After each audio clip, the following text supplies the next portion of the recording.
오늘 주제 하나님 말씀 구약성경 말라기 1장 2절부터 3절까지만 읽도록 합니다.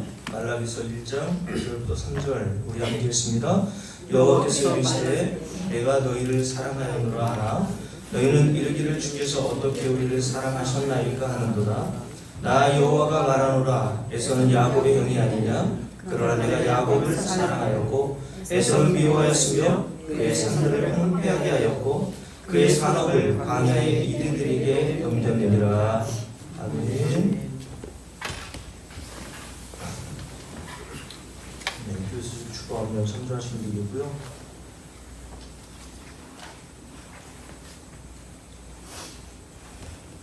오늘 송년 마지막 주일 예배 하나님께 영광을 드리고요. 구역회 지난주에 말씀드렸듯이 강연랑 똑같습니다. 구역회 뭐 특별한 내용은 없고 구역회 회원들은 장단과 같은 동일한 분들이 구역회 회원으로 이렇게 지방이라서 저희를 할 것이라고 생각합니다. 네.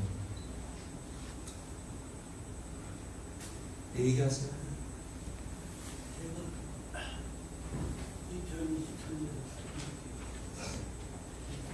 기도를 하고 싶습니다.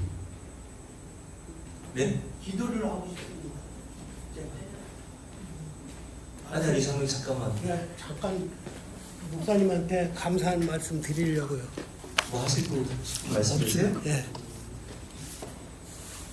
기도드리겠습니다. 2023년 마지막 주일 예배를 드리게 해 주신 것 하나님 감사드립니다. 단위에서 선포된 목사님의 말씀이 생명줄인 걸 믿게 하시고 11월이면 11일이면 갈 수 있는 길을 40년을 방황하고 어리석음을 우리 제자교회 성도들은 범하지 않게 하여 주시옵소서.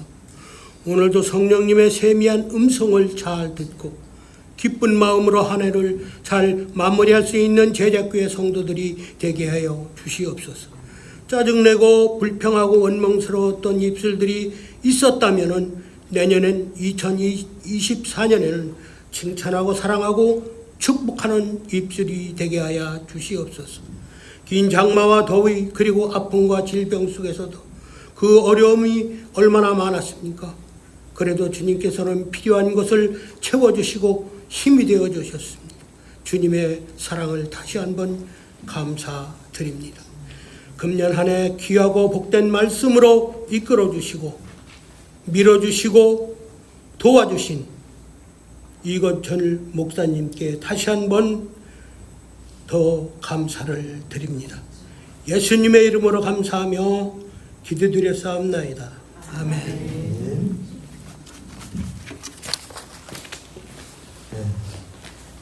잘 준비해가고 오셨네요.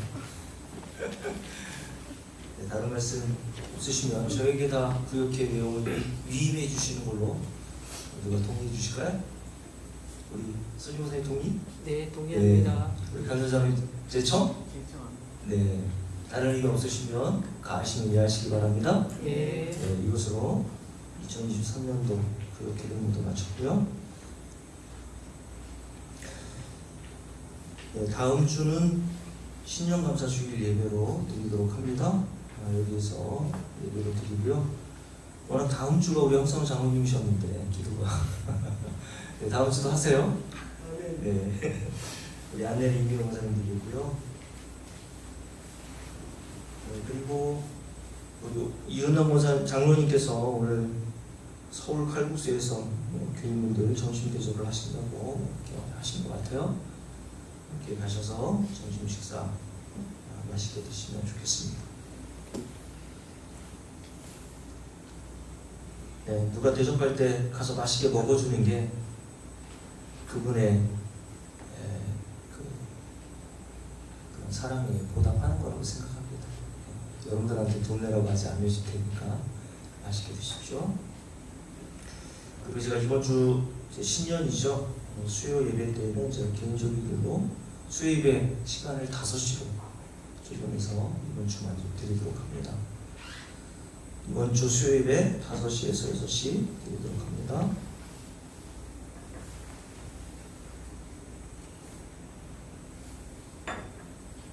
다른 말씀 없으시죠?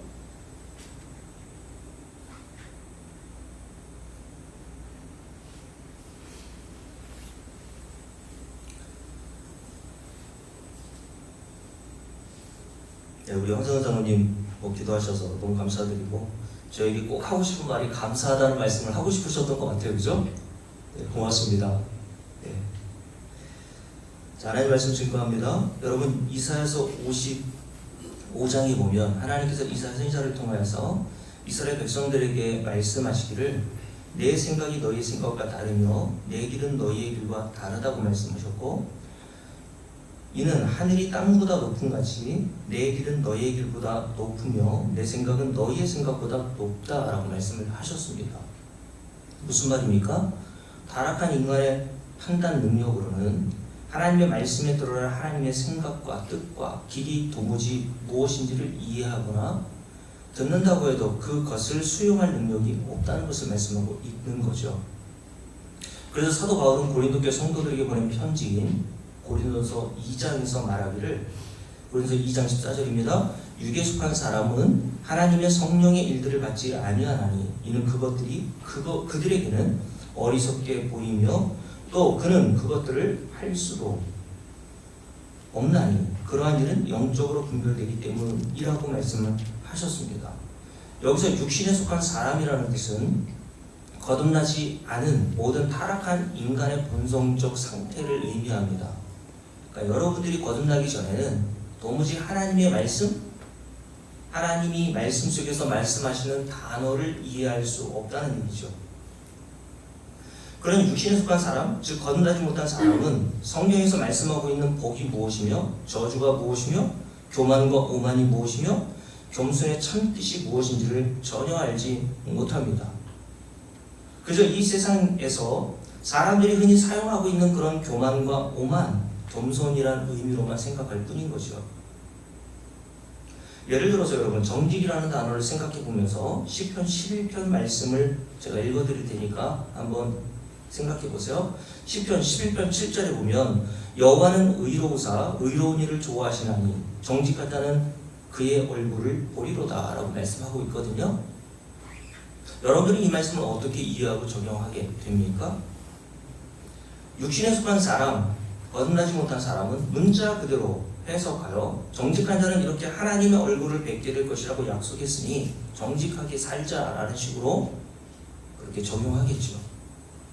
그러면 여러분 정직한 자는 하나님의 얼굴을 배우리다라고 하는 뜻이 바로 그런 뜻이라면 이렇게 해서 하나님의 얼굴을 볼 수 있는 자가 정직한 자라면 왜 우리가 굳이 예수를 믿어야 합니까? 정직하게 살면 되는 거 아니에요? 그죠? 그러니까 이런 잘못된 성경에 대한 이해는 너무나도 헤아릴 수 없이 많다는 것을 제가 여러분들께 말씀을 드리는 겁니다. 예를 들어 우리가 좋아하는 구절 중 하나인 우리 주님께서 마태복음 7장에서 제자들에게 말씀하신 내용이 있는데 그 내용을 한번 생각해 보세요. 우리 주님께서 제자들에게 구하라 그리하면 너희에게 주실 것이요 찾으라 그리하면 찾아낼 것이요 문을 두드리라 그리하면 너희에게 열릴 것이니 구하는 이마다 받을 것이요 찾는 이는 찾아낼 것이요 두드리는 이에게는 열릴 것이니라. 너희 중에 누가 아들이 떡을 달라 하는데 돌을 주며 생선을 달라 하는데 뱀을 줄 사람이 있겠느냐. 너희가 악한 자라도 좋은 것으로 자식에게 줄 줄 알거든 하물며 하늘에 계신 너희 아버지께서 구하는 자에게 좋은 것으로 주시지 않겠느냐 라고 말씀하셨거든요. 이 본문을 가지고 각 교회에서는 해마다 신년 부흥성회가 되면 강사로 초빙된 이 부흥사들이 성도들에게 어떻게 가르쳐 왔습니까? 우리가 지금까지 원하는 것이나 기도 응답이나 소원 성취가 제대로 되지 않은 이유가 바로 오늘 말씀 본문을 인용하고 적용해서 이렇게 구하고 찾고 문을 두드려야 하는데 그렇게 하지 않아서 기도 응답이 안 된 것이고 소원 성취가 이루어지지 않은 것이라고 이야기하면서 이제부터라도 새해에는 부르짖어 하나님께 기도하자는 식으로 가르쳐 왔던 거죠. 그러면 성도들은 이런 부흥사의 말만 믿고 무엇을 하나님께 자신에게 주실 좋은 것이라고 여기며 구하겠습니까? 여러분들이 생각하는 좋은 게 뭐예요 도대체? 마태복음 7장에서 주님께서 제자들에게 구하는 자에게 좋은 것으로 주지 않겠느냐라고 말씀하셨을 때 여러분들과 제가 생각하는 좋은 것은 도대체 뭡니까? 뭘 주셨으면 좋겠어요? 세상 사람들이 대부분 구하는 세상의 잘됨, 세상의 성공, 세상의 영광을 구할 수밖에 없게 되겠죠. 그러다가 자신이 구해온 이런 것들이 현실로 나타나지 않으면 실망하고 낙심합니다. 얼마 전에 세종에서 함께 운동하는 장로교 목사님이 계신데요. 그분이 부목사로 대전에 어떤 교회를 섬기고 있을 때 실제로 있었던 일에 대해서 저에게 이야기를 해주시더라고요. 자신이 잘 알고 지내던 한 노년의 권사님께서 임종하실 때에 마지막 유언으로 자식들에게 남긴 말이 뭔 줄 아십니까? 그 목사님의 말에 의하면 이렇게 남겼대요. 지금껏 예수 믿어봐야 소용 하나도 없더라. 교회 다니지 말아라. 이런 말을 하고 돌아가셨대요. 노년의 권사님. 그러니까 노년의 권사님이었으니까 자기 나름대로 신앙생활이라는 것을 교회에서 얼마나 오랫동안 해오셨겠어요. 그러나 마지막 임종의 순간에 자식들에게 남긴 말 한마디가 예수 믿어봐야 소용 하나도 없더라. 너희들은 교회 다니지 말아라. 이런 얘기를 하고 세상을 떠났다는 이야기를 그 목사님을 통해서 제가 들었습니다. 왜 이런 말을 유언으로 남기고 그 권사님이 떠났겠습니까? 목사들이 교회에서 말씀을 통하여서 마태복음 7장 그리고 요한삼서 말씀 어떤 내용입니까? 네 영혼이 잘된 같이 네가 범사에 잘되고 강건하기를 하나님이 원하신다. 그러니까 예수만 믿으면 네 영혼만 잘되는 것이 아니라 범사도 잘되고 만사형통하고 네 몸까지 건강하게 되는 일이 일어날 거라고 가르치는 것을 찰떡같이 믿어왔는데 그리고 그 믿음을 가지고 열심히 헌금 생활도 하고 열심히 새벽기도 나가고 열심히 봉사도 교회에서 해왔지만 현실에서는 그런 것들이 자기에게 하나도 이루어지지 않는 것을 보고 야 예수 믿었더니 개털이더라 이거 아닙니까?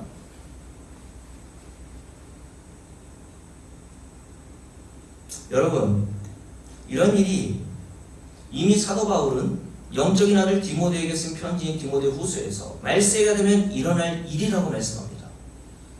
그래서 디모데 3장 13절에 악한 사람들과 속이는 자들은 더욱 악하여져서 속이기도 하고 속기도 하는 일이 일어날 거라고 얘기했어요. 여러분 여기서 말하는 악한 사람들과 속이는 자들은 누굴 얘기하는 걸까요?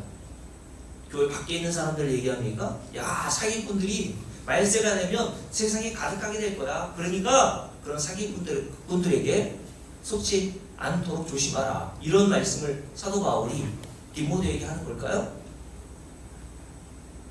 이 일이 교회 안에서 일어날 것을 염두에 두고 사도 바울이 영적인 아들 디모데에게 경고하고 있는 거예요. 그러니 교회 안에 이런 악한 사람들과 속이는 자들이 있단 말이죠. 그래서 이 악한 자들과 속이는 자들이 더 악하여져서 교회 안에 나와 있는 사람들, 성도들이라고 일컬어지는 교인들을 속이기도 하고 성도들은 그 말에 속기도 한다는 얘기를 하는 거예요.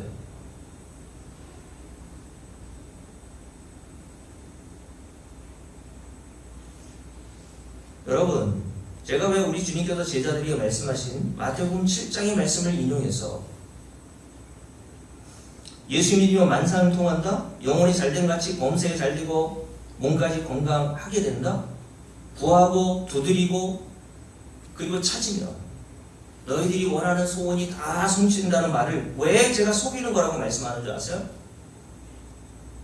누가복음 11장에 보면 주님께서 좋은 것이라고 했던 것이 무엇인지를 우리에게 말씀을 통해서 가르쳐 주시는 내용이 있습니다.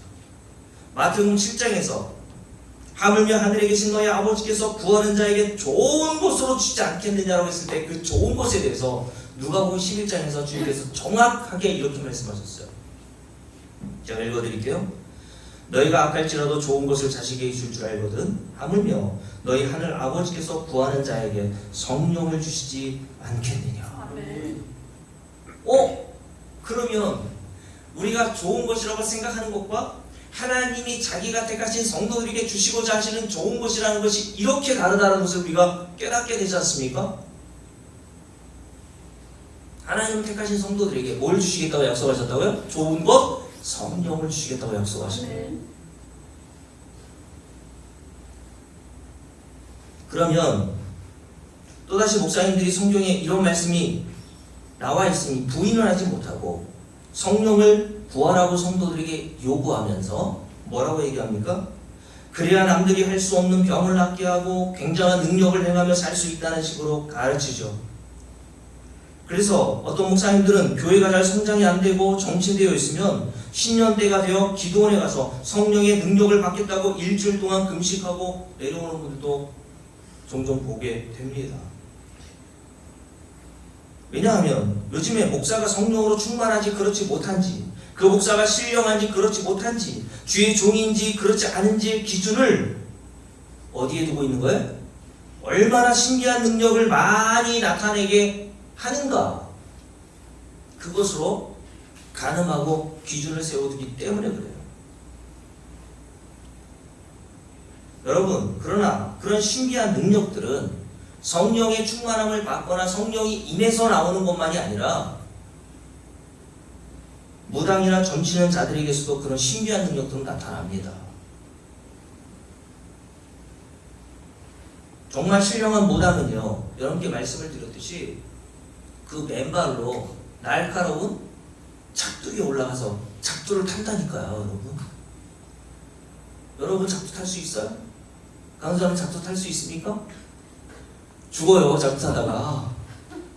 도대체 인간이 그런 능력이 행할 수 없는데 무당이나 점치는 자들도요 그런 능력을 행한다니까요. 그러니까 능력이 나타났느냐, 신비한 일이 일어났느냐, 그렇지 않느냐로 성령을 받았느냐, 성령 충만하느냐를 기준으로 삼으면 속는 거예요, 그게.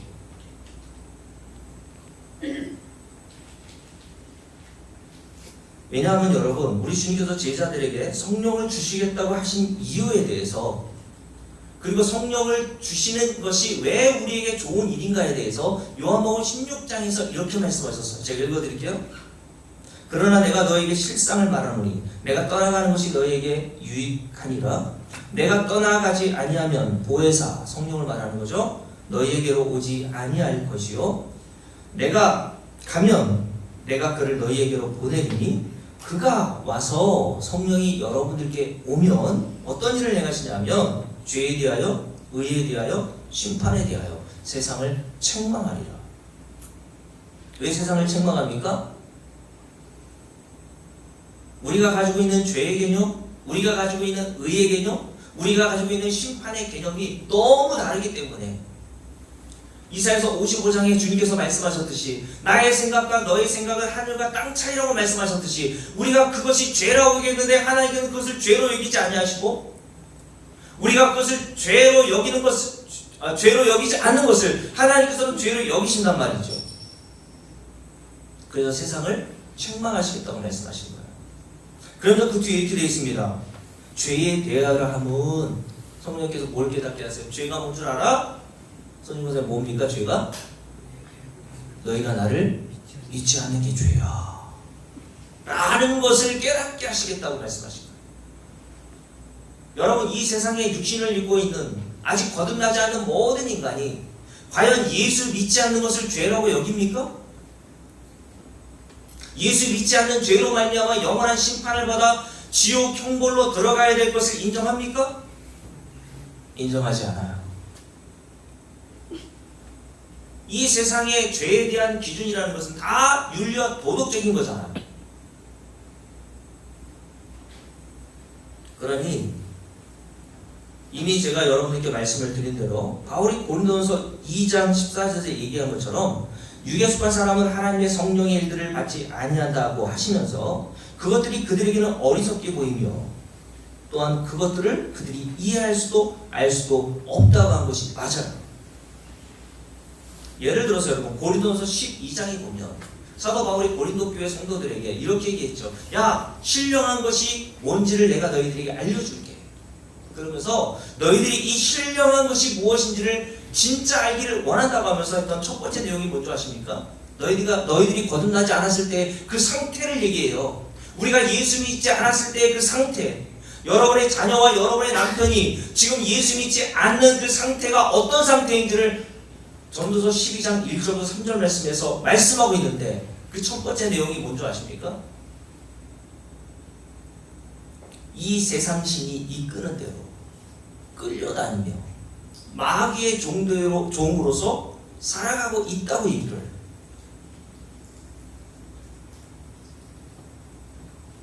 여러분, 이것을 누가 인정합니까?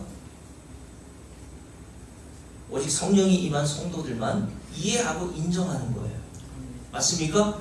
아, 내가 예수 믿지 않았을 때에 바로 이런 실상이었음을 여러분들이 알게 되기 때문에, 믿지 않는 자녀들을 보면 이스라엘에서는 떵떵거리고 살고 남부럽지 않게 사는 일이 여러분의 가족, 자녀들에게 있다 할지라도 그를 보면 긍휼하게 보이는 겁니다.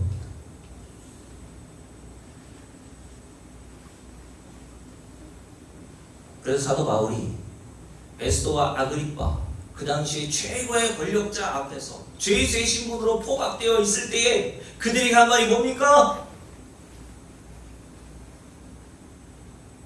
당신들도 나와 같이 되기를 원합니다 라고 얘기했습니다.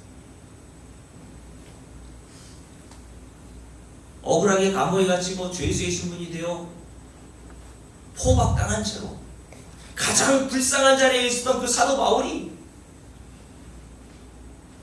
최고의 권력자들 앞에서 뭐라고 했다고요? 당신도 나와 같이 되기를 바랍니다 라고 얘기했습니다. 그게 뭡니까? 죄수의 신분이 되라는 얘기가 아니라 예수 그리스도를 믿고 이 세상 신으로부터 종살이 했던 그 압박과 그런 비참한 실상으로부터 구원받기를 원한다고 이야기를 했던 겁니다. 여러분들은 과연 그런 마음으로 여러분이 낳은 믿지 않는 자식들을 대하고 있습니까?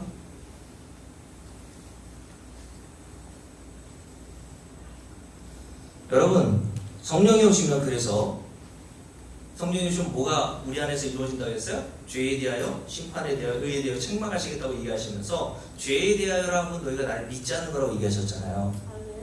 그러면 성령이 우리 안에 오셔서 좋은 일이 뭡니까? 능력 행하는 거예요? 승승장구함으로 잘 되는 겁니까? 그렇지 않다는 거예요. 뭘 깨달아요? 내가 죄인임을 깨닫는 거예요. 그게 하나님이 우리 안에서 좋은 일을 행하고 계신 거예요.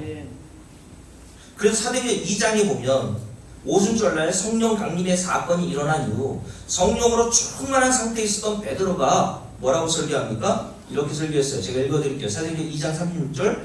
그런즉 이스라엘 온 집은 확실히 알지니 너희가 십자가에 못 박은 이 예수를 하나님이 주와 그리스도가 되게 하셨느니라. 무슨 말입니까? 너희들이 십자가에 못 박아 죽이기까지 한 이 예수가 어떤 분이라는 거예요? 구약 선지자들이 예언하고 있었던 메시아 그리스도일 뿐만 아니라 주라고 하는 단어를 썼는데, 주라는 뜻은 하나님이라는 뜻이라고 말씀드렸어요. 예수 그리스도는 너희가 십자가에 못 박고 너희가 그렇게 가볍게 여기고 너희가 그렇게 소홀하게 대접하고 쓰레기 취급하던 그 예수, 그분이 바로 천지를 창조하신 하나님의 아들이셨어.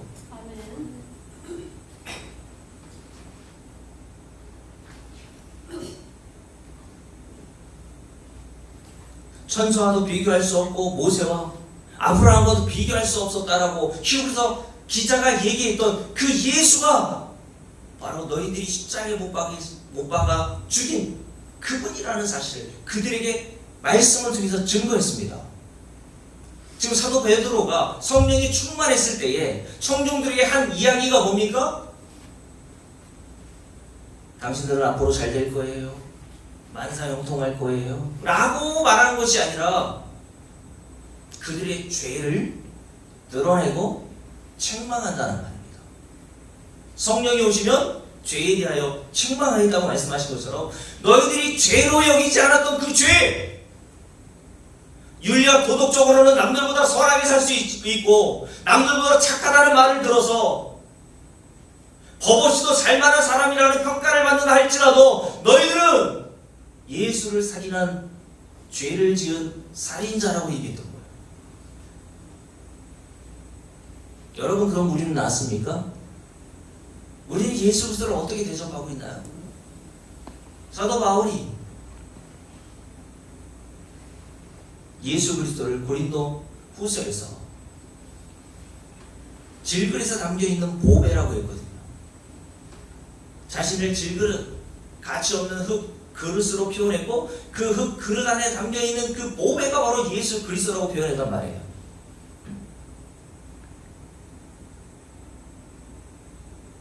여러분은 예수 그리스도를 이렇게 보배와 보화로 알아가고 있고 그렇게 대접하고 있나요? 여러분, 사도행전 2장에서 이 베드로의 설교를 들었던 사람들이 어떻게 되었어요? 너희가 십자가에 못 박은 이 예수가 바로 하나님이시요 주와 그리스도가 되셨다라고 하는 이 복음의 말씀을 듣고 청중들이 어떻게 되었어요? 어찌할꼬라고 하면서 가슴을 치며 탄식하는 일이 벌어졌죠. 왜 이런 탄식이 나왔던 것입니까? 자신들이 저지른 죄가 무엇인지를 깨달았기 때문입니다. 그들에게 성령이 임한 겁니다.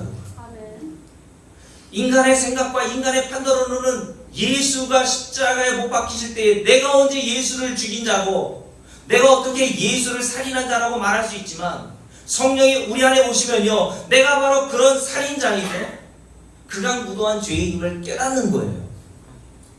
그래서 사도행전 2장에서 사도 베드로의 설교를 들었던 많은 청중들이 어떻게 했다고요? 가슴을 치며 어찌할꼬 탄식하고 슬퍼했습니다. 무슨 말입니까? 자신이 행한 죄를 깨닫자 죽음 이후에 있게 될 하나님의 영원한 심판에서 도무지 자신은 피하여 구원 얻을 어떠한 자격이나 방법이 없다는 사실을 깨달았던 거예요.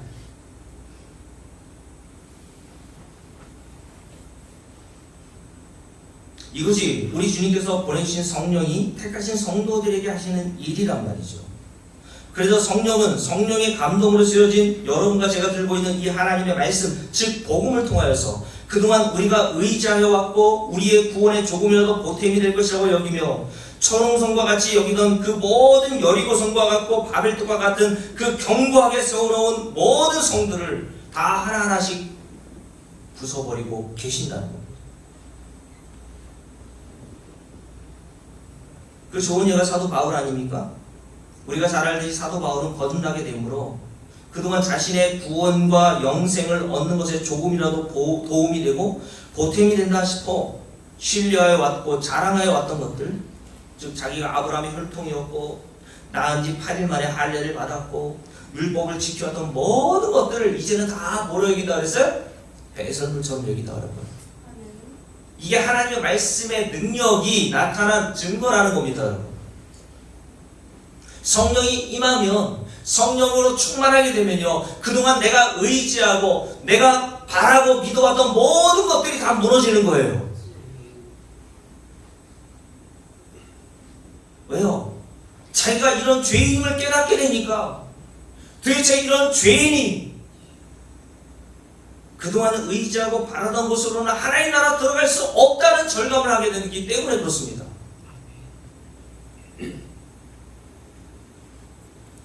그래서 복음에 대해서 바울이 말씀에 대해서 이렇게 얘기했어요. 고린도 후서 10장에 보면 이렇게 얘기했습니다. 우리가 육신으로 행하나 육신에 따라 싸우지 아니하나니 우리의 싸우는 무기는 육신에 속한 것이 아니요 오직 어떤 견고한 힘도 무너뜨리는 하나님의 능력이라.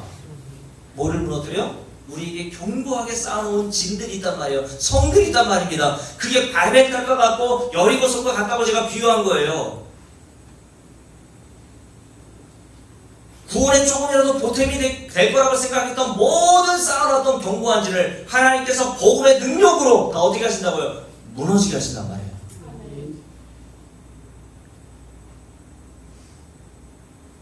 모든 이론을 이렇게 무너뜨리며 하나님 아는 것을 대적하여 높아진 것을 다 무너뜨리고 모든 생각을 사로잡아, 그 뒤가 중요해요. 누구에게 복종하게 하냐면 그리스도 예수에게 복종하게 하나니라고 되어 있어요. 결국 하나님께서 의지하고 우리가 믿어왔던 모든 것들을 다 무너뜨리셔서 결국 어디로 가게 하세요? 예수에게 가게 하신단 말이에요. 예수 그리스도를 믿게 하고 예수 그리스도만을 신뢰하게 한단 말입니다. 이게 복음의 능력이고 성령의 감동으로 쓰여진 이 성경이 우리 안에서 우리를 통해서 행하시는 일이란 말이에요.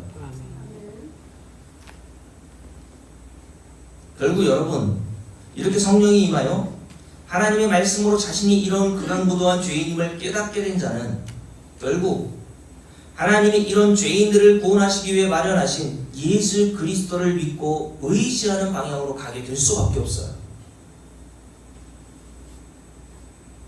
그러니 성도는 이러한 성령의 작용과 이러한 성령의 역할로 성령이 충만하게 되면 충만해질수록 어떻게 되겠습니까, 여러분?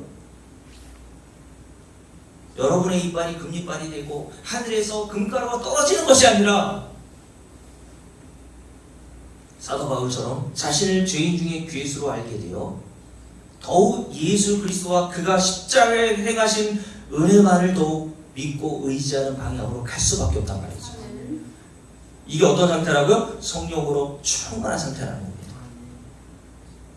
여러분 성령으로 충만해져 가고 있나요? 하나님은 반드시 성도들을 이런 성령이 충만하신 방향으로 우리를 이끌고 가십니다. 그리고 결국 예수를 믿어 하나님께서 목적하신 구원에 이르도록 우리를 인도해 가시는 거예요. 그러려면 어떻게 합니까? 하나님께서 저와 여러분이 조금이라도 믿고 의지하던 모든 것들을 다 무너뜨리시는 거예요. 사도 바울처럼 모든 것들을 다 해로이고 배설물처럼 여길 정도로 그 모든 것들이 구원에 우리의 영생 얻는데 하나님 나라 가는데 보탬이 되는 것이 하나도 없다는 사실을 깨닫게 하신단 말이에요. 그게 하나님께서 복음의 능력으로 성령으로 인하여서 우리를 다 믿던 것들을 무너지게 하는 방식입니다. 그리고 예수 그리스도에게 무릎 꿇고 복종하게 한다고 얘기했어요. 복종한다는 게 아니라 예수를 믿는단 말이에요.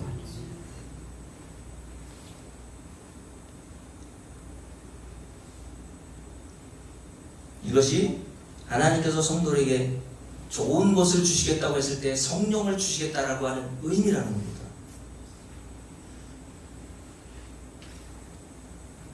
그러니 여러분 다시 말씀드리면 이런 말을 들으면 타락한 인간 본성으로 어떤 사람이 우리 주님께서 주시겠다고 하는 그 좋은 것을 이해하고 그 성령을 주십사하고 찾고 구하고 문을 두들겠습니까?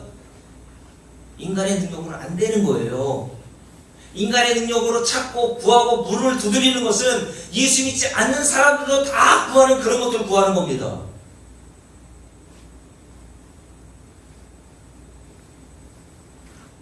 그리고 결국 그런 것들을 구하고 나서 제가 설교 서두에서 말씀드렸던 것처럼 오랫동안 교회를 다녀왔던 그 권사님이 마지막 자식들에게 유언처럼 남겼던 거 그 말처럼 야 예수 믿어봐야 소용 하나도 없더라. 무슨 말입니까? 내가 구한 것들 하나도 안 됐어.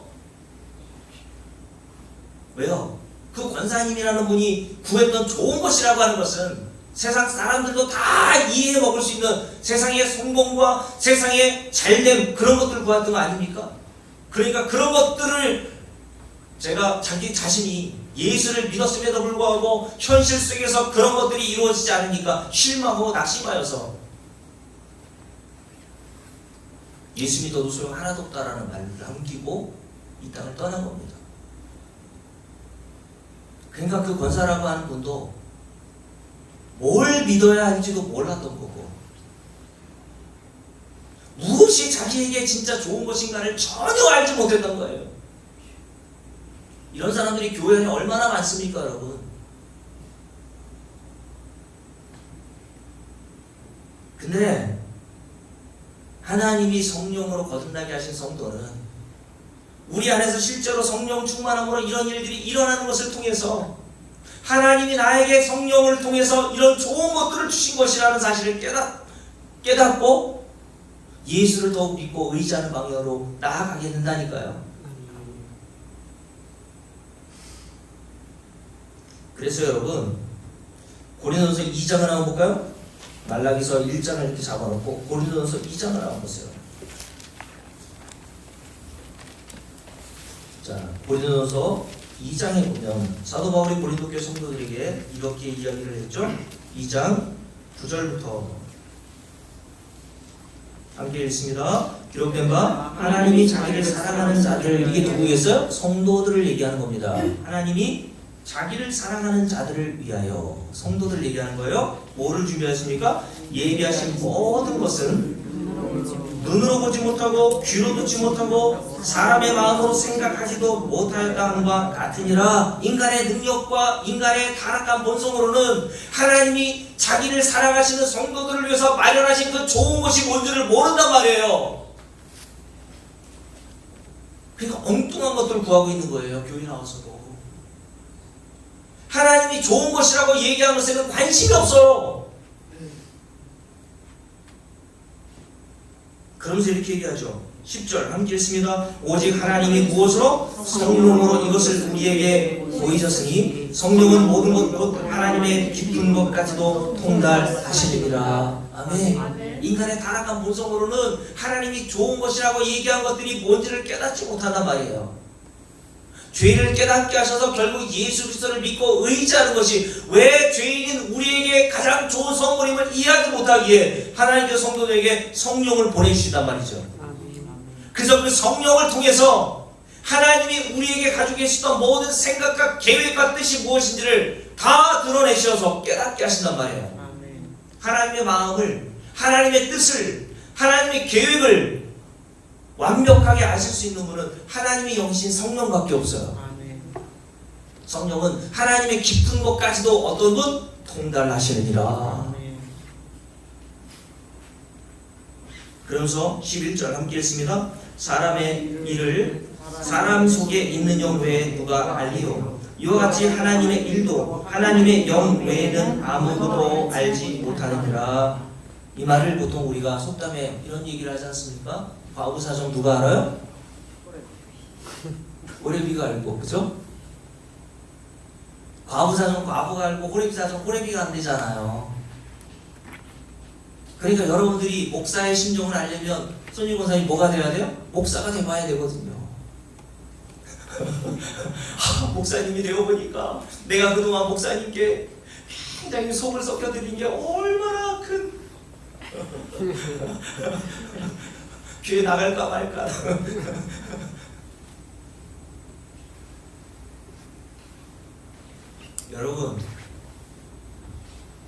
여러분들이 목사인 저의 심정을 알려면요, 여러분들이 목사가 되어봐야 그때서야 알게 되듯이, 여러분들이 하나님의 사정을 알려면 뭐가 돼야 돼요? 선생님 권사님? 하나님이 돼야 돼요. 그죠?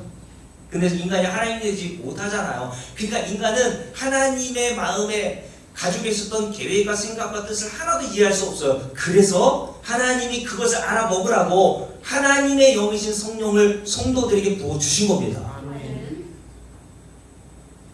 그래서 우리가 성령 안에서 성령으로 말미암아서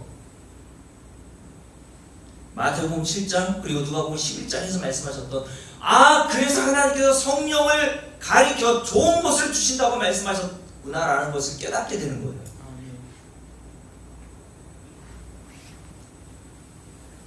자, 12절 함께 읽습니다. 함께 읽을게요. 우리가 세상의 영을 받지 아니하고 뭘 받았습니까? 오직 하나님으로부터 온 영, 성령을 받았으니 이는 우리로 하여금 뭘 깨닫게 하세요? 하나님께서 우리에게 은혜로 주신 것들을 알게 하려 하십니다. 그러니까 성령이 우리 안에 주어지지 않으면 은혜도 뭔지 모르는 거예요. 은혜가 뭔지 모르니까 신앙생활을 종교생활하듯이 하는 겁니다. 은혜가 뭔지 모르니까 남들 눈치 보면서 하고 어쩔 수 없이 억지로 종교생활이라는 것을 교회에서 하는 겁니다. 은혜가 뭔지 모르니까 목사들이 죽으면 하나님 나라 가서 상 받는다는 이야기를 듣고 은혜로 행하는 것이 아니라 자기 자신의 영광을 위해서 하나님 나라에 가서 그 놀라운 상급을 받는다는 그 욕심과 욕망으로 교회에서 일하는 거예요. 그러나 성령은 뭘 하신다고요? 은혜를 깨닫게 하신단 말이에요. 하나님이 우리에게 주신 은혜가 뭔지를 성령을 통해서 성도는 깨닫게 되어서 그 은혜를 깨닫게 됨으로 나오는 것이 하나님께서 우리 안에서 나오게 하시는 열매란 말이죠. 그래서 우리가 앞으로 살펴보게 될 골로새 1장에 보면 사도 바울이 골로새 교회 성도들에게 보낸 편지에서 뭐라고 했겠습니까? 복음 진리의 말씀을 너희들이 듣고 예수 그리스도에 대한 믿음, 성도에 대한 사랑, 하늘에 대한 소망을 열매로 맺었다라고 이야기하면서 그것을 누구에게 감사해요? 하나님께 감사한단 말이에요.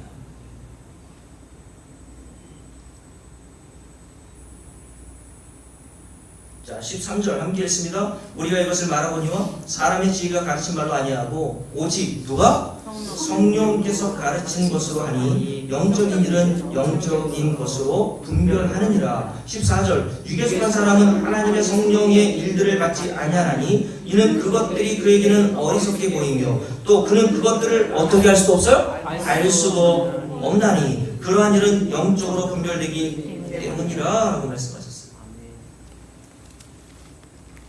거듭나지 않으면, 성령이 임하지 않으면 하나님이 행하시는 어떤 일도 깨달아 먹을 수 없다고 얘기한 거예요.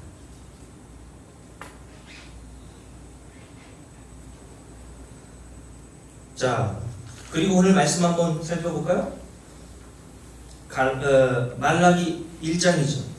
제가 왜 설교하면서 이렇게 장황하게 여러분께 이 말씀을 드리는 줄 아십니까? 말라기서 1장을 보세요. 타락한 인간의 본성으로는 어떤 것도 하나님이 주시는 것들, 은혜를 깨달아 먹지 못한다고 이야기를 했습니다. 먼저 이러한 타락한 본성으로는 그러므로 무엇이 하나님의 사랑하심인지도 조금씩 이해할 수 없다는 얘기를 하고 싶어서 제가 장황하게 앞부분을 이렇게 이야기를 드렸던 거예요. 하나님이 택하신 성도들을 사랑하신다라고 하는 그 사랑의 증거가 도대체 무엇인지를 알아들을 수 없어요. 성도만 알아먹습니다. 그래서 오늘 말라기 선지자 시대에 하나님께서 말라기 시대에 살고 있었던 이스라엘 백성들을 향해서 이렇게 말씀하셨죠. 우리가 지난 성탄절 예배 때 이 말씀을 잠깐 봤지 않습니까? 2절 한번 볼게요. 함께 했습니다. 여호와께서 이르시되 내가 너희를 사랑하였노라 라고 하나님께서 이스라엘 백성들에게 이렇게 말씀하셨어요. 그러면 여러분들이라면 이 말을 들었다면 어떻게 반응해야 합니까? 할렐루야! 아멘! 감사합니다! 라고 반응해야 옳죠. 그런데 말라기 시대 이스라엘 백성들은 하나님께서 내가 너희를 사랑하였노라 라고 하는 너무 은혜스러운 말씀을 듣고 어떤 반응을 나타냅니까? 함께 읽어볼게요. 너희는 이르기를 주께서 어떻게 우리를 사랑하셨나이까 아는도다. 몰라서 없는 겁니까? 하나님이 우리를 사랑하시는 것은 이해하는데 몰라서 조금 더 설명해달라고 하는 의미로 이 말씀한 거야? 그렇지 않고 하나님께 따지듯이 덤벼든 겁니다. 하나님이 정말 우리를 사랑하신다는 증거가 있으면 내놔봐요 라는 뜻이에요. 왜 이렇게 냉소적이고 하나님께 항의하듯이 대들고 이런 질문을 한 겁니까? 이런 반응이 나온 겁니까? 지금 자신들의 현재의 삶과 형편이 탐탁지 않았기 때문에 그래요. 이들은 오랫동안 바벨론 포로로 끌려가 70년 동안 종살이하고 포로 생활하다가 고향 땅인 가나안 땅으로 돌아온 자들입니다. 그런데 가나안 땅으로 돌아오긴 했지만 여전히 이들의 삶은 경제적으로 가난했고 자신들이 원하는 수준만큼 별로 나아지는 것이 없었던 거예요. 그러니 자신의 형편이 이 모양 이 꼴인데 하나님이 거기다 대고 내가 너를 사랑하노라 라고 얘기하시니까 열불이 나는 거죠. 사랑하신다고요? 증거 대봐요. 사랑하신다면 우리가 이 모양 이 꼴이 됩니까? 라고 항의한 거예요. 손님 권사님 이런 적 없어요? 성경에는 하나님이 우리를 사랑하신다는 고백으로 가득하잖아요. 그런데 내 형편을 보니까 도무지 하나님이 나를 사랑하신다는 증거가 안 보여요. 손님 솔직히 그런 마음 든 적 없어요? 사랑하신다 그러더니 이게 사랑하는 겁니까? 라고 하는 항의를 한 적이 없습니까? 많죠. 오늘 말라기 시대의 성도들이 바로 그런 항의를 하나님께 했던 겁니다. 왜요? 자기들이 좋은 것이라고 생각하는 것들은 하나도 세상에 이루어지지 않았거든요. 남편 복도 없는 여자는 자식 복도 없다든 이런 말 하잖아요. 그죠? 남편도 제대로 된 남편이 아닌데 자식들을 낳은 자식들이 다 속을 새기는 거예요. 거기다가 몸에 병까지 들었어. 근데 하나님께서 이런 자들에게 내가 너를 사랑한다 라고 얘기하면 손님 원사님처럼 항의가 나는 거죠. 화가 나는 거예요. 부하가 치밀어오는 겁니다. 사랑한다고요? 증거 내봐요. 나에게 뭐 해주신 게 있습니까? 자식들이 여러분들 키우다 보면 그런 말 한 적 없어요? 부모가 나한테 해준 게 뭐가 있어? 그 비수 같은 말에 부모는 무너지는 거죠. 우리가 하나님께 이렇게 얘기한 겁니다. 하나님 나에게 해준 게 뭐가 있어요? 그리고 사랑한다고요? 지금 나하고 장난합니까? 라는 식으로 반응했던 겁니다. 왜요? 이들 역시도 좋은 것이라고 성경에 기록되어 있는 그것을 전혀 이해하지 못했던 거예요. 자기들이 좋아하는 것, 자기들이 원하고 구하는 것들은 경제적으로 풍요롭고 자식들 잘 되고 몸도 건강하고 남편도 잘 승진해서 세상 사람들로부터 부러움의 대상이 될 건데 그런 것들이 하나도 이루어지지 않은 자신을 바라보고 몸뚱아리는 여기저기 아파서 괴로워 죽겠는데 하나님이 여러분 꿈에 나타나서 내가 너를 사랑하노라 라고 말씀하시면 여러분 뭐라고 얘기하겠습니까? 오늘 같은 말라기 시대 이스라엘 백성들과 똑같은 반응이 나오지 않겠어요? 저도 복음이 뭔 줄도 모르고 믿음이 뭔 줄도 몰랐을 때 저는 믿음이라는 것은 그렇게 생각했습니다. 내가 원하고 좋은 것 그것들을 열심히 위해서 기도하면 하나님께서 그 믿음을 보시고 들어주시는 것 그걸 믿음이라고 생각했거든요. 제가 어렸을 때 중학교 고등학교 때쯤 되어서 원종수 권사님이라는 분이 지금도 간증하고 다니시더라고요. 여러분 아십니까? 그분의 간증이 유명했던 적이 있었거든요. 그때 그분의 간증 중에 제가 유독 기억이 남았던 것은 그 당시에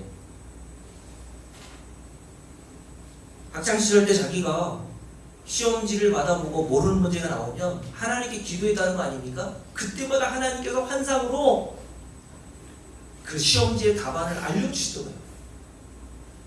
그래서 자기가 원하는 좋은 대학에 들어가서 합격할 수 있다고 이렇게 이야기를 하더라고요. 그래서 저는 그 어린 마음에 그 말을 듣고 철떡같이 믿고 모르는 문제가 나올 때마다 볼펜 각진돼 있지 않습니까? 숫자를 적어놨습니다. 1, 2, 3, 4 그러면서 간절한 마음으로 분리기전에 기도했습니다. 하나님 저에게도 원종수 권사님과 같은 능력을 베풀어 주셔서 굴려서 나오는 그 숫자가 정답이 되게 하소서. 미션입니다. 믿습니다. 이런 건 안 돼요. 미션입니다. 라고 얘기하면서 하나님의 사랑도 여기에 기준을 둬서 하나님 정말 날 사랑하신다면 이 정도는 들어주실 수 있지 않습니까? 라고 하는 마음으로 기도했단 말이죠. 근데 어떻게 됐을까요? 나오는 족족 다 틀렸어요. 하나도 맞은 게 없어요. 그러면 제 어린 마음에 실망이 되고 낙심돼서 오늘 말라기 시대의 성도들처럼 어떻게 얘기했겠습니까? 진짜 사랑하는 거 맞습니까?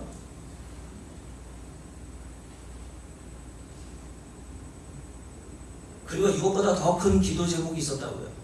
제가 여러분께 가끔 말씀드렸듯이 저희 아버지에 대한 기도 제목, 저희 어머니하고 저희 가족들이 전심을 다해서 하나님께 새벽 기도 나가면서 열심히 기도했거든요. 아버지 일주일이 7일이면 7일 동안 술을 드시고 하루에 담배를 2갑씩 피셨거든요. 새마을 담배부터 환희, 청자 이런 제가 모르는 담배가 없어요. 담배 식으로 많이 갔거든요. 예전에 새마을 담배 40원짜리 아시죠? 양쪽에 필터가 없어요. 그 다음에 나온 게 환희라니까요. 100원짜리 필터 있는 거. 담양식으로 고르죠? 그게 담배식으로 많이 한다니까요. 그리고 또 가족들 얼마나 슬프시고 괴롭혔는데요. 그러면서 저희 가족들이 전심을 다해서 기도했습니다. 하나님, 이 아버지 좀 변화시켜주세요. 힘들어 죽겠어요.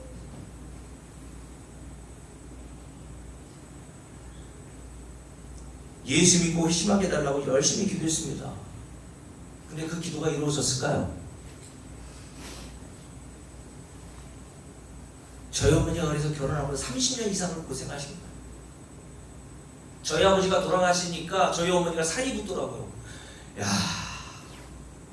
참 인간을 제일 스트레스 받게요, 어머니가. 목회도 똑같아요.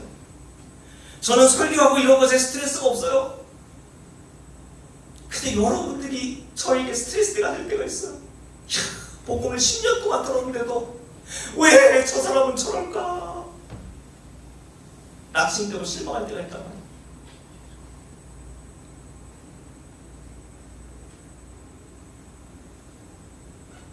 여러분, 그때 제가 아버지 역할까지 했으니까 어머니가 제가 눈물 흘리는 거 보면 속상해 하실까봐 어머니 몰래 뒷뜰에 가가지고 많이 울었습니다. 하나님, 정말 저 사랑하시는 거 맞아요? 왜 근데 내 기도 안 들어주십니까? 시험 성적이 제대로 나오지 못하는 것은 이해할 수 있지만 아버지 구원을 위해서 그거 하나님께서도 원하시는 거 아닙니까?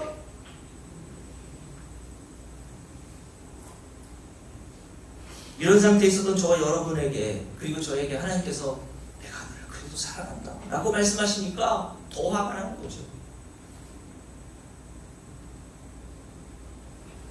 그때는 제가 뭘 몰랐다고요? 복음도 모르고 믿음도 몰랐어요. 뭘 믿어야 될지 몰랐던 겁니다. 그냥 믿음이라는 것은 내가 원하는 거, 내가 좋아하는 거, 내 소원 성취를 위해서 열심히 불철주야 기도하면 그게 믿음인 줄 알았어요. 그걸 주시는 게 복음으로 여겼습니다. 근데 제가 복음을 깨달았어요. 아, 하나님이 사랑하시는 성도들인 저와 여러분에게 주신 거는 그 좋은 것은 그런 것들이 아니구나. 하나님께서 말라기 시대에 이스라엘 백성들이 이렇게 항의성 발언을 할 때 주님께서 뭘 꺼내드십니까? 함께 읽어볼게요. 2절 함께 읽습니다. 나 여호와가, 여기서부터 읽을게요. 나 여호와가 말하노라 에서는 야곱의 영이 아니냐. 그러나 내가 야곱을 뭐했다고요? 사랑하였고 에서는 미워하였으며 그의 산들을 황폐하게 하였고 그의 산업을 광야의 이리들에게 넘겼느니라. 왜 에서와 야곱의 이야기를 주님께서 지금 꺼내드십니까? 내가 너를 사랑하는 증거로서 야곱과 에서를 봐봐, 이런 얘기 하시는 거거든요. 왜 이런 얘기 하십니까? 하나님의 사랑하시는 증거는 세상에서 잘되고 세상에서 성공하는 게 아니라 야곱과 에서를 봐봐. 내가 에서는 미워하였고 야곱과 같은 자를 택하여 사랑하기로 결정했단다.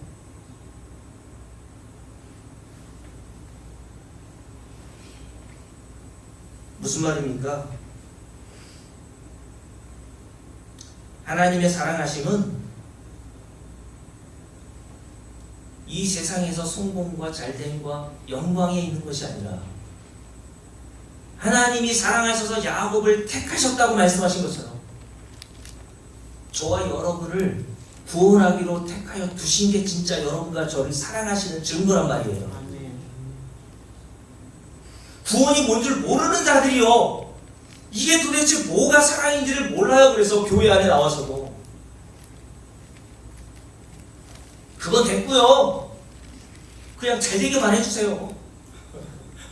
아니, 그거는 내가 알 거 아니고. 근데 여러분, 하나님께서 말라기 시대의 성도들에게 왜 야곱과 에서의 이야기를 하십니까? 여러분, 에서와 야곱은 이삭의 쌍둥이 아들이었습니다. 에서는 이삭의 장자였고 야곱은 에서 바로 다음에 에서의 발 뒤꿈치를 붙들고 나왔대지 않습니까? 그러니까 찾아갔단 말이죠. 고대 근동사회에서는 장자가 아버지의 모든 장자권을 물려받게 돼 있어요. 근데 하나님께서 에서를 버리시고 자격과 조건도 안 되는 야곱을 택하셔서 하나님의 백성으로 삼으시고 하나님 나라로 들여 보내신다는 겁니다. 그래서 결국 그 모형으로 하나님께서 에서의 후손들이 아니라 야곱의 후손들인 그 12아들들에게서 나온 그 후손들을 애굽에서 종살이하는 자들을 건져내셔서 하나님의 나라의 상징이요 모형인 가나안 땅으로 들여 보내시는 거예요. 이게 내가 너를 택하여 사랑한 증거야.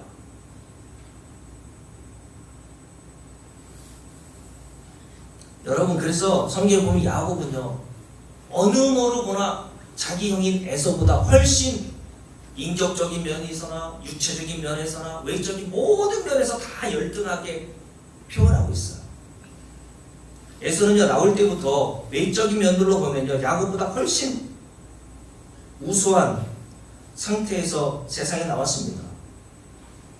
고대 근동사회에서 남자상이라고 볼 수 있는 건강한 몸, 튼튼한 육체, 떡 벌어진 어깨, 힘도 장사였고 사냥도 그 당시에 잘했단 말이에요. 사냥은 결국 경제적인 능력이거든요. 그 당시에. 그러니까 에서는 경제적인 능력을 이미 타고난 거예요. 더군다나 여러분, 에서와 야곱이 20년 만에 만났을 때를 여러분 창세기에 기록하고 있는데, 에서가 야곱을 만날 때 몇 명을 데려왔는 줄 아세요? 400명을 이끌고 나왔어요. 병사 400명. 여러분, 거부가 되었다라고 했던 아브라함도요 318명이었습니다. 그런데 에서가 400명의 군사들, 식솔들을 데리고 나왔다는 것은 그 시대에 어마어마한 부자였다는 거예요.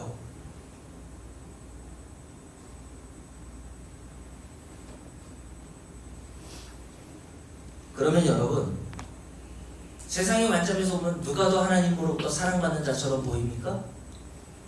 야곱이 아니라 에서로 보이잖아. 특별히 야곱은 속이는 자, 성경에 속이는 자, 사기꾼이라고 되어 있거든요. 야곱을 형도 속이고 아버지 이삭도 속이고 정말 인격적으로 보면 별 볼 일 없는 인간이었단 말이죠. 그래서 성경에 보면 이사야 41장에 뭐라고 되어 있습니까? 버러지 같은 너 야곱이라고 보시면 알겠습니다. 버러지, 벌레, 지렁이 이런 표현하시죠. 다른 성경에 번역하면 여러분, 야곱, 이스라엘 백성들이 얼마나 하나님 앞에 보잘것없고 볼품없었으면 지렁이로 표현했습니까? 여러분 생각해 보세요. 우리 교회 나오시는 분들 중에 지렁이를 애완용으로 키우는 분 계세요? 없죠? 왜 없을까요? 지렁이에게는요, 사람에게 매력이나 사랑받을 만한 어떤 조건과 자격도 없기 때문에 그래요. 돌아다니는 사람들이 버린 유기견도요, 그 외적으로 사람들에게 매력이 있어야 그를, 유기견을 데려다가 키운다니까요. 우리 이은하 장로님이 주신 개인가요? 찾아서, 그죠? 저희가 위에서 키우는 그 유기견 또또라고 하는 개도요, 말티스 종으로서 아주 사람들이 볼 때도요 너무 귀엽다는 거예요. 그 정도 외모를 가지고 있어야 데려다 키울 만한 겁니다. 볼품도 없고 다리도 짧고 그래봐요. 제가 갖다 키우겠나? 안 키운다니까요. 그래서 볼품 없는 개들은 다 밖에 있는 거예요. 메이시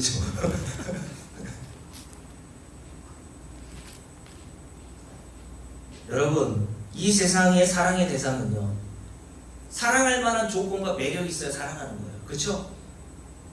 애완견도 마찬가지고. 사람은 안 그렇습니까? 사람도요, 사람 간의 사랑이라는 것도요, 그 사람에게 뭔가 사랑받을 만한 조건과 자격과 끄는 게 있어야 사랑하는 거예요.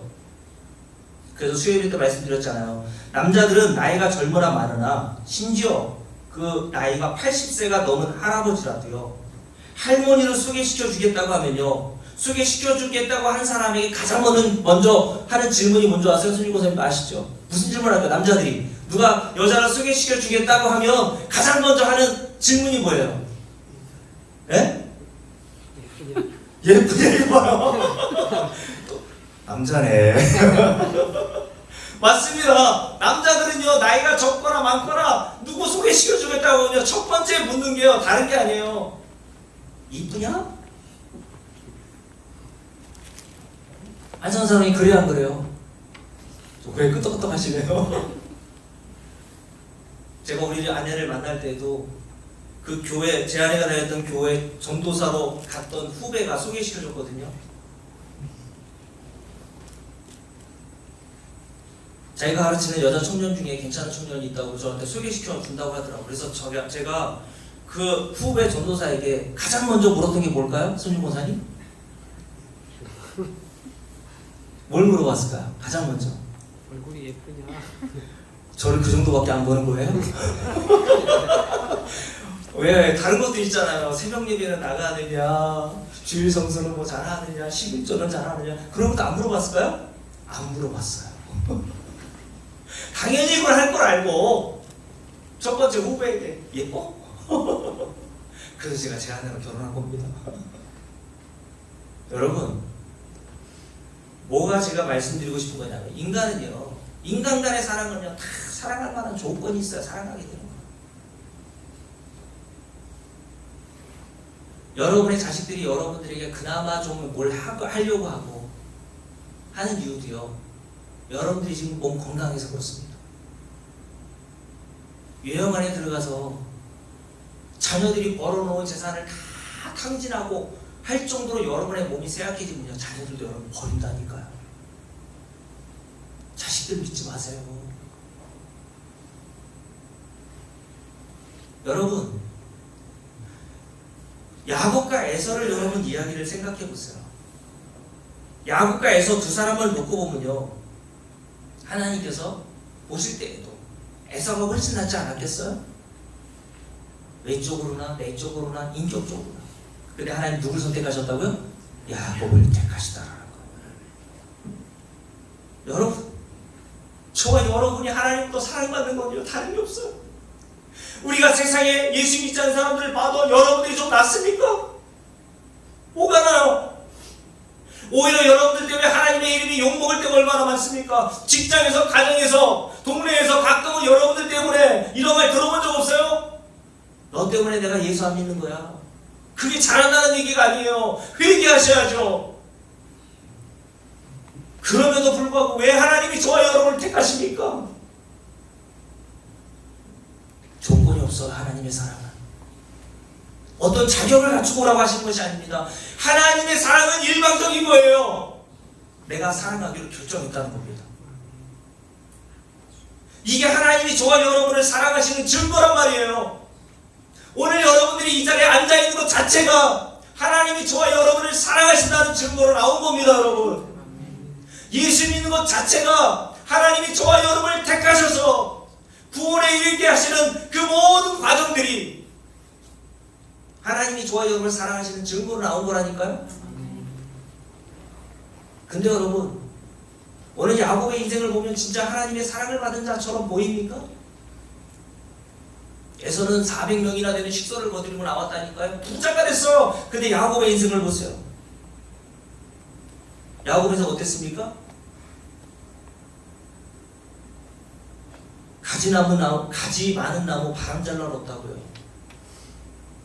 20년 동안 형에게 쫓기는 인생을 살면서 삼촌 라반의 집에 들어가서 20년 동안 노예로 살았습니다. 가진 고생 다 하고. 근데 그 삼촌 라반이라는 인간이 개차반인 거예요.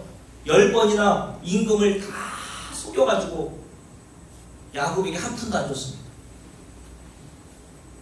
그럼 여러분 야곱은 자식들로부터는 위로를 받았습니까?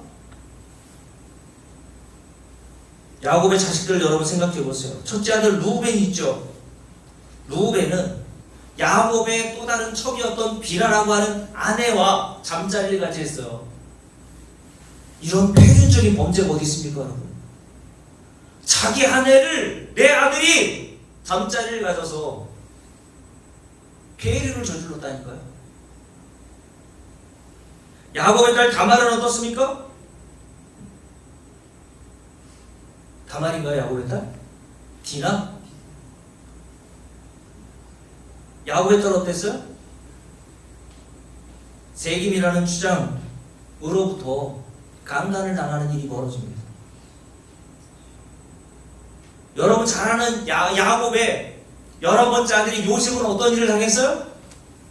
형 10명으로부터 돈을 받고 인신매매 당하여서 애굽으로 내려가 종살이하고 노예생활하는 일을 당합니다. 아버지 야곱은 자기 아들 요셉이 죽은 줄 알았어요. 왜요? 형들이 그 요셉, 아버지가 입혀준 그 요셉의 옷을 벗겨가지고요, 동물의 피를 묻혀서 아버지 요셉이 우리 찾아오다가 죽었나봐요 라고 하는 말을 했거든요. 그래서 10년 넘는 세월 동안 야곱은 비통한 가슴으로 그렇게 인생을 살아야 했습니다. 그래서 야곱이 애굽으로 들어가 애굽의 바로왕 앞에 만났을 때 바로에게 어떻게 말했습니까? 네 나이가 몇이냐 그랬더니 130세입니다 라고 얘기하면 될 텐데 그 뒤에 이렇게 얘기했어요. 내 작은 애 길이 험악한 세월이었습니다. 험악한 세월. 그리고 하나님 앞에 야곱 강강에서 여러분 잘 아시는 대로 하나님과 씨름하다가 환도뼈를 맞아서 그 이후부터 다리를 절개되는 지팡이에 의지하여 사는 장애인이 보냈잖아요. 세상으로는 얼마나 저주받은 인생입니까? 하나님이 택하셨다면서요. 하나님이 사랑하신다면서요. 근데 야곱의 인생에는 잘 되는 일이 하나도 없어요. 그 하나님이 사랑하시는 증거로 나온 게 뭐예요? 창세기 마지막 장 부분에 보면요, 야곱이 죽을 때 어떻게 해요? 그 험악한 세월을 살았음에도 불구하고 어떻게 합니까? 지팡이를 짚고 하나님을 경배합니다. 놀라운 일 아니에요? 여러분 야곱과 같이 엄청난 고생, 험악한 세월을 산 사람은 성경에 얼마나 많이 나옵니까? 특별히 욥기에 기록되어 있는 욥을 보세요. 동방에서 의인이라고 얘기했고 하나님을 잘 섬긴다고 얘기했던, 그래서 복을 받았다고 생각했는데 그 욥이 하루아침에 쫄딱 망하잖아요. 수많은 재산을 하루아침에 다 잃습니다. 거기에 덧붙여서 딸 7과 아들 3이 있었는데 한날 한시에 사고로 다 죽었어요. 더군다나 자기의 몸 어땠습니까? 종기가 머리부터 발끝까지 나가지고요, 기와장으로 드럭드럭 긁는 신세가 되어버렸습니다. 오죽하면 욥의 아내가 어떻게 했습니까? 욥기 2장에 당신이 하나님을 욕하고 죽어 라고 얘기하고 떠났어요. 남편도 버렸습니다. 제가 한 거예요. 여러분, 하나님을 경외하고 섬기고 그리고 하나님으로부터 사랑받는 욥의 형편이 이랬습니다. 근데 놀라운 사실은 뭔지 아십니까? 욥기의 마지막 부분에 보면 그런 험악한 세월을 살았음에도 불구하고 욥이 하나님을 의지하고 하나님을 섬기더라는 겁니다. 여러분, 하나님이 저와 여러분을 사랑하시는 증거가 바로 이런 거예요. 이 험악한 세월을 사는 동안 예수 그리스도를 믿지 않는 위기가 여러 번 있었는데도 불구하고, 하나님을 내려놓고 싶은 그 유혹이 여러 번 있었는데도 불구하고 우리가 예수를 지금도 믿고 있다는 겁니다. 믿습니까 여러분? 이거는 우리의 능력으로 되는 게 아니에요. 그래서 마지막으로 베드로 후서를 한번 볼게요. 베드로 전서 1장을 보고 마칠게요. 베드로 전서 1장을 보세요.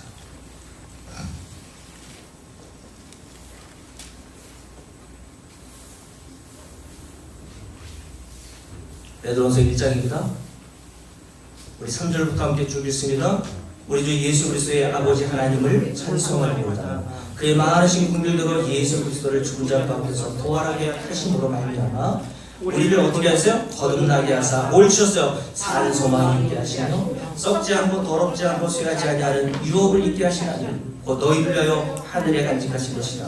너희는 말세에 나타나기로 예비하신 그 큰 구원을 얻기 위하여 뭐로? 믿음으로 말미암아 하나님의 능력으로 뭐를 받았어요? 보호하심을 받았느니라. 아멘. 우리가 험악한 세월을 사는 동안 하나님이 택하신 성도들에게는 믿음이라는 것을 공급해 주시는구나. 아멘. 그래서 우리를 지금까지 보호하셔서 내가 여기까지 온 것이구나라는 사실을 깨닫는 거예요. 아멘. 그래서 그 믿음을 뭐라고 얘기합니까? 하나님 주신 그 믿음을 7절에서 함께 했습니다. 너희 믿음의 확실함은 불로 연단하여도 없어질 금보다 더 귀하여. 성도들이 가지고 있는 믿음을 뭐라고 표현해요? 금보다 더 귀한 믿음이라고 얘기합니다. 아멘. 하나님이 그 믿음을 저와 여러분에게 주셨기에 저와 여러분이 지금까지 험악한 세월 중에도 예수를 믿고 있는 거예요. 아멘. 그 금보다 귀한 믿음을 하나님께서 사랑하시는 성도들에게 허락하셔서 그 예수 그리스도에 대한 믿음 붙들고 하나님 나라 들어갈 수 있는 은혜를 베풀어 주시는 겁니다. 아멘. 이것이 하나님이 저와 여러분을 사랑하시는 증거로 나오는 것임을 믿으시기를 주의 이름으로 축복합니다. 아멘. 우리 찬송할까요?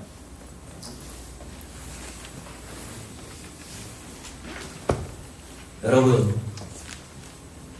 올 한해도 험악한 세월 야곱과 같이 욕과 같이 사셨던 분이 있고 앞으로도 그렇게 사실 분들이 있겠죠. 우리 찬송 부르면서 하나님, 나에게 믿음이 없습니다. 금보다 더 귀한 믿음, 예수만을 바라보고 예수에게 소망을 두며 살 수 있는 은혜가